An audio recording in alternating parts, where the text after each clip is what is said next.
Dans le secteur de l'énergie et des hydrocarbures, 2020 a été marqué par la mise en œuvre de plusieurs projets dont la création de l'école supérieure du pétrole et de l'énergie, les travaux d'amélioration de la qualité de fourniture de l'électricité et surtout l'électrification rurale qui a atteint sa vitesse de croisière. Nous avons électrifié sur les 2 dernières années, 2019-2020, en moyenne environ 900 localités par an, contre 300 sur la période 2012-2018.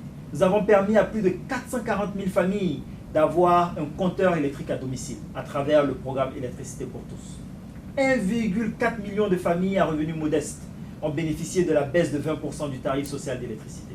On note également le démarrage du projet de construction à Aboasso de la plus grande centrale biomasse d'Afrique de l'Ouest ou encore la hausse de la capacité de stockage nationale en butane. Des acquis que le ministre Abdourahmane Cissé entend préserver et même accroître.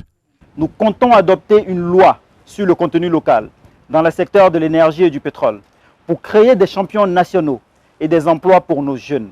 3 forages d'exploration pétrolière seront réalisés en 2021 pour accroître la production pétrolière de notre pays.